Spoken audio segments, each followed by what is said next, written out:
Assalamualaikum warahmatullahi wabarakatuh. Apa kabarnya hari ini anak-anak? Alhamdulillah, baiklah. Hari ini kita akan menyajikan materi baru, tetapi untuk selalu mendapat keberkahan dari Allah Subhanahu wa taala, jangan lupa kita berdoa terlebih dahulu. Alhamdulillah. Baiklah anak-anak, pada hari ini Ibu akan menyampaikan materi bab 1 yaitu tentang sistem reproduksi pada manusia. Ada yang tahu kira-kira sistem reproduksi pada manusia itu apa? Betul sekali, tentang sistem perkembangbiakan pada manusia. Baiklah anak-anak, pada materi kali ini kita akan mempelajari pada sistem reproduksi pada manusia itu ada 3 hal yang perlu dipelajari, yaitu yang pertama terkait tentang pembelahan sel. Yang kedua, tentang struktur dan fungsi sistem reproduksi pada manusia. Yang ketiga, yaitu kesehatan organ reproduksi pada manusia. Baiklah, selanjutnya kita akan mempelajari bagian yang pertama, yaitu tentang pembelahan sel. Ada yang tahu anak-anak kira-kira kenapa sel itu harus membelah? Nah, betul sekali. Jadi sel perlu membelah karena salah satu tubuh kita itu ada proses namanya perbaikan sel. Contoh, misalnya anak-anak ketika luka. Nah, ada kan itu proses penyembuhan. Nah, proses penyembuhan itu salah satu adalah bentuk pembelahan sel yang terjadi pada tubuh kita. Nah, pembelahan sel ini ada 2 jenisnya, yaitu pembelahan mitosis dan meiosis. Pada kali ini kita khusus membahas tentang pembelahan sel secara mitosis. Apa saja karakteristik pembelahan sel secara mitosis? Yang pertama, menghasilkan 2 sel anakan. Ya. Yang kedua, sel anakan yang dihasilkan itu sifatnya identik dengan sel induknya. Kemudian yang ketiga, pada pembelahan sel secara mitosis ini hanya terjadi 1 kali pembelahan. Nah, untuk selanjutnya kita akan mempelajari tahapan-tahapan fase pembelahan sel secara mitosis. Apa saja tahapannya? Nah, bisa kalian lihat ada profase, metafase, anafase, dan telofase. Berarti terdiri dari 4 tahapan. Supaya lebih mudah kalian mengingatnya, bisa kalian buat singkatan. PMAT.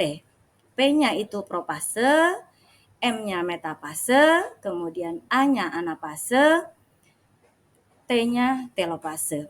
Nah, supaya kita lebih jelas memahami apa saja karakteristik masing-masing pembelahan di setiap tahapannya.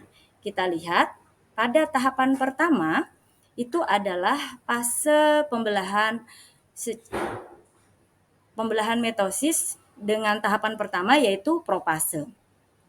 Kita lihat karakteristik di profase. 1. Benang-benang kromatin memendek dan menebal membentuk kromatid. Kemudian kromatid berpasangan membentuk kromosom.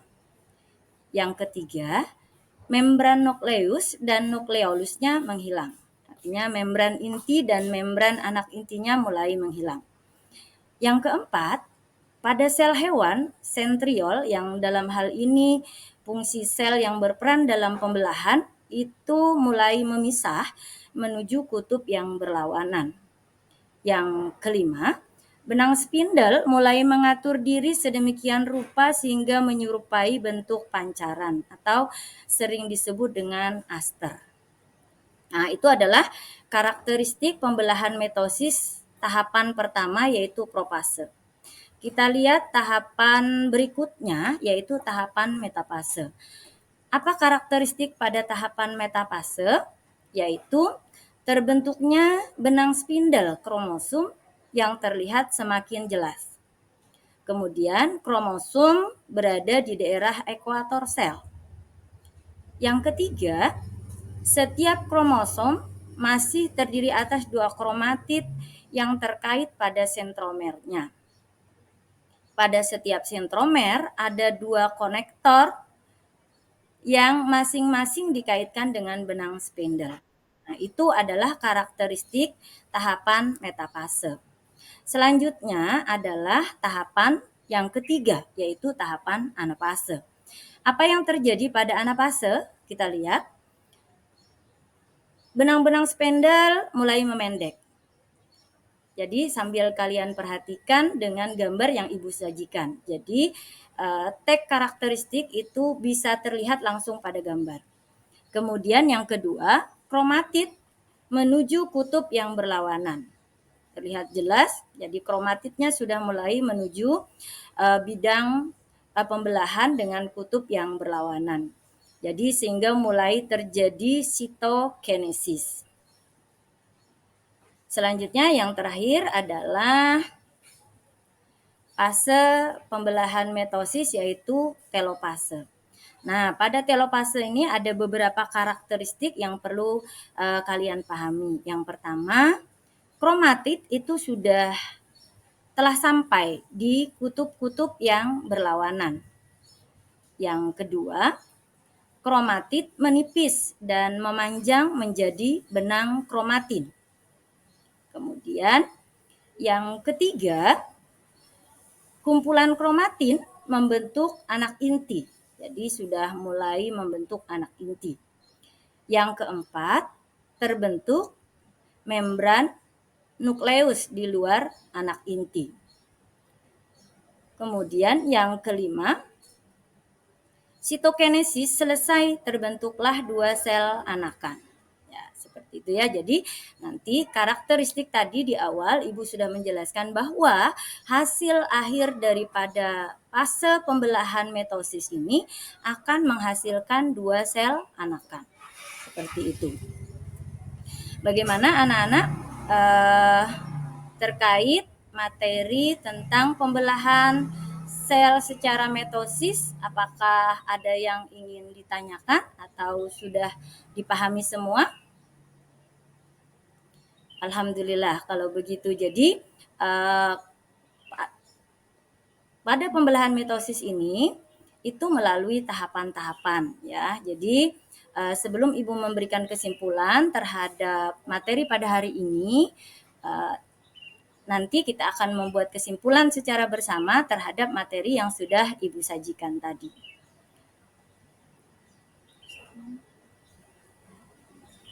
Kalau sudah tidak ada pertanyaan, mari kita simpulkan anak-anak kegiatan pembelajaran kita pada hari ini. Apa yang bisa kita simpulkan? Yuk kita simpulkan bersama. Jadi pembelahan sel secara mitosis akan menghasilkan 2 sel anakan dengan karakter yang identik dengan induknya.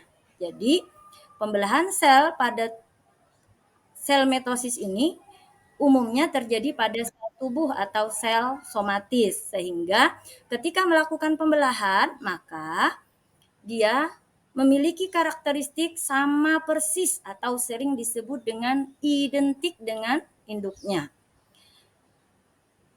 Bisa dari sel anakan tersebut memiliki susunan gen atau jumlah kromosom yang sama dengan induknya. Nah, jumlah kromosom pada sel anakan hasil pembelahan sel secara mitosis adalah berpasangan atau diploid. Jadi dia tadi menghasilkan 2 sel anakan, seperti itu. Sudah bisa dipahami anak-anak? Alhamdulillah. Baiklah, kalau sudah bisa dipahami, jangan lupa pelajari materi selanjutnya. Pada pertemuan berikutnya nanti kita akan membahas terkait tentang pembelahan sel yang kedua, yaitu secara meiosis. Jadi kalian baca terlebih dahulu sehingga ketika Ibu menyajikan materi, kalian sudah bisa memahami terutama tentang menghubungkan karakteristik dengan gambar yang tersaji pada setiap pembelahan sel secara meiosis. Jadi, pertemuan akan datang kita akan mempelajari pembelahan sel secara meiosis. Selanjutnya, sebelum Ibu menutup kegiatan pada hari ini, jangan lupa kalian selalu bahagia dan jaga kesehatan. Ibu ucapkan Kurang lebihnya mohon maaf jika dalam penyampaian materi Ibu pada hari ini ada hal-hal yang kurang berkenan. Ibu ucapkan terima kasih dan Ibu akhiri dengan ucapan wassalamualaikum warahmatullahi wabarakatuh.